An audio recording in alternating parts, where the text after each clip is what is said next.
CM Yogi Adityanath ने बड़ी बैठक की है। बैठक में सीएम योगी ने निर्देश दिए हैं, होमगार्ड स्वयं सेवक के रूप में तैनात होंगे आपके आपदा मित्र। तो होमगार्ड स्वयं सेवकों की कर्तव्य निष्ठा और सेवा भावना सराहनीय है, ये कहना है सीएम योगी आदित्यनाथ का। इसके साथ ही उन्होंने कहा कि 2 चरणों में पूरी कराएं 42,000 होमगार्ड स्वयं सेवकों की भर्ती। तो सीएम योगी आदित्यनाथ ने बड़ी और अहम बैठक की है और इस बैठक में सीएम योगी आदित्यनाथ ने जरूरी दिशा निर्देश भी जारी किए हैं। सीएम योगी आदित्यनाथ ने कहा कि होमगार्ड स्वयं सेवक के रूप में तैनात होंगे आपदा मित्र और होमगार्ड स्वयं सेवकों की कर्तव्य निष्ठा और सेवा भावना सराहनीय है।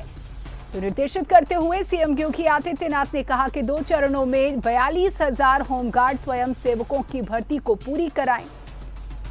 तो बड़ी खबर आपको बता रहे हैं, जहां सीएम योगी आदित्यनाथ ने बड़ी बैठक की है। लोकसभा चुनाव के बाद से ही सीएम योगी आदित्यनाथ सक्रिय नजर आ रहे हैं। इसी बीच ये बड़ी बैठक, जहां जरूरी दिशा निर्देश सीएम योगी आदित्यनाथ की ओर से जारी किए गए हैं। 42,000 होमगार्ड स्वयं सेवकों की भर्ती का निर्देश सीएम योगी आदित्यनाथ ने जारी किया है। इसके साथ ही उन्होंने सराहना की होमगार्ड स्वयं सेवकों की कर्तव्य निष्ठा और सेवा भावना की। सीएम योगी आदित्यनाथ ने कहा कि होमगार्ड स्वयं सेवकों की कर्तव्य निष्ठा और सेवा भावना सराहनीय है। इसी पर और जानकारी देने के लिए यूपी स्टेट हेड विजय त्रिपाठी हमारे साथ फोन लाइन पर जुड़ चुके हैं। विजय, क्या कुछ जानकारी? होमगार्ड विभाग की समीक्षा के दौरान होमगार्डों को एक सराहनीय और कर्तव्यनिष्ठ सेवा के भाव से कार्य करने वाला स्वयं सेवक बताया है और उन्होंने साफ कहा है कि होमगार्ड विभाग की समीक्षा में 2 बार साप्ताहिक ड्रिल हो और होमगार्डों से आपदा मित्र का भी प्रशिक्षण पूरा कराया जाए, यानी उन्हें आपदा मित्र की तरह भी इस्तेमाल किया जाए और इन सभी स्वयंसेवकों की कर्तव्य निष्ठा पर कोई प्रश्न चिन्ह न उठाया जाए, क्योंकि वह निस्वार्थ भाव से सेवा करते हैं। और 2 चरणों में लगभग 42,000 होमगार्ड स्वयंसेवकों की नई भर्ती भी इस बार मिलने जा रही है उत्तर प्रदेश को। और इसमें सबसे बड़ी बात यह है कि जिन मुद्दों पर अभी तक होमगार्ड काम नहीं करते थे, उनके लिए भी अब उन्हें प्रशिक्षण दिया जाएगा, यानी आपदा मित्र के रूप में भी उन्हें प्रशिक्षित किया जाएगा।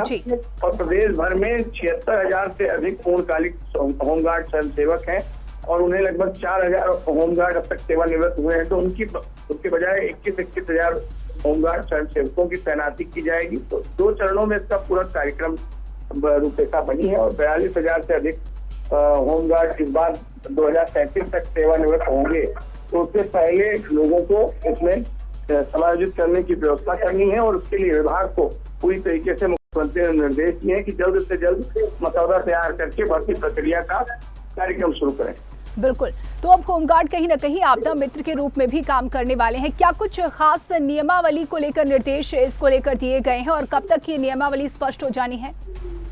देखिए, नई नियमावली के लिए मुख्यमंत्री ने अफसरों से बात की है, उसका क्या मसौदा होगा, किस तरीके से उसमें क्या क्या नए नियम बनाए जाएंगे और राज्य आपदा प्रबंधन प्राधिकरण से उनके लिए समन्वय करने के लिए कहा गया है और विधिक परामर्श भी लेकर नई नियमावली तैयार करवाई जाएगी। और इस नियमावली में होमगार्डों के अधिकार को सुरक्षित रखने के लिए भी सीएम ने निर्देश दिए और कहा है कि हमारे पास पहले से ही दक्ष मैन पावर है, उसका सदुपयोग करना है, इसलिए उनको जितनी भी प्रशिक्षण की आवश्यकता है वो जल्द से जल्द दें और प्रयास ये करें कि कोई भी ऐसा काम न हो जिससे उनके मनोबल में गिरावट आए और उनकी जो कर्तव्य निष्ठा है वो कहीं कम है।